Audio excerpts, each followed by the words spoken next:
Sunshine pictures, जी हाँ, ये IPO खुला है बाजार में। आईपीओ में पैसा लगाएं या ना लगाएं, उससे पहले पॉजिटिव नेगेटिव्स देख लें। अच्छी बात है कि प्रमोटर्स काफी अनुभवी है, इस बिजनेस को जानते समझते हैं। विपुल अमृतलाल शाह जो कई सारी फिल्में प्रोड्यूस कर चुके हैं, जिनमें Force, Commando, Singh Is King और ऐसी कई सारी फ्रेंचाइजी, और हाल ही की काफी चर्चित द केरला स्टोरी, इसकी जो पूरी फ्रेंचाइजी है वो इसी कंपनी के पास में है। ब्लॉकबस्टर मूवीज का एक बड़ा ट्रैक रिकॉर्ड है प्रोड्यूस करने का इस कंपनी का।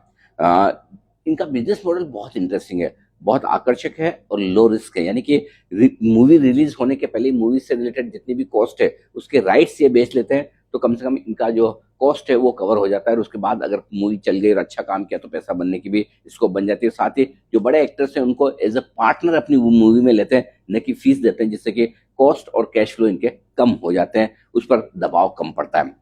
मार्जिन काफी जबरदस्त सुधरे हैं, 50% से 3 साल में बढ़कर 75% के पार निकले हैं। पिछले 3 सालों में कंपनी ने लगातार अपना कर्ज भी कम किया है, वो पॉजिटिव है। और सबसे बढ़िया बात है कि दूसरे लिस्टेड पेयर्स के मुकाबले में वैल्यूएशन आकर्षक है। इंटरेस्टिंग बात है कि बाकी मूवी और एंटरटेनमेंट फिल्म वाली कंपनी ने पैसा कम बना के दिया है, इसलिए इन्होंने वैल्यूएशंस काफी आकर्षक रखे हैं। नेगेटिव साइड पर देखेंगे तो देखिए, फिल्मों में रेवेन्यू के हिसाब से उतार चढ़ाव आता ही है, आप जानते हैं। कभी भी चल गई तो बहुत बढ़िया, नहीं चली तो नहीं चली। वित्त वर्ष 2026 में थोड़ा सा कैश फ्लो नेगेटिव हुआ है। रेगुलेटरी और कंटेंट रिलेटेड रिस्क हमेशा किसी भी फिल्म में रहती है, और जिस तरह की फिल्में ये बनाते हैं, केरला स्टोरी और बाकी जो फ्रेंचाइज है, उसमें ये थोड़ी सी रिस्क बढ़ जाती है। लेकिन हमारा ये मानना है कि आकर्षक वैल्यूएशंस हैं, मजबूत फ्रेंचाइजी हैं, इनकी फिल्मों की सीक्वल्स बहुत तगड़ी आ रही हैं।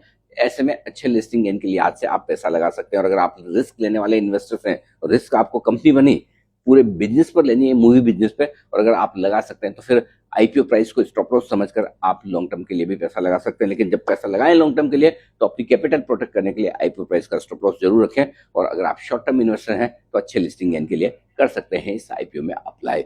बताइए, क्या आपको पसंद है दोनों ही, इस कंपनी की मूवीज और आईपीओ भी लगाएंगे पैसा?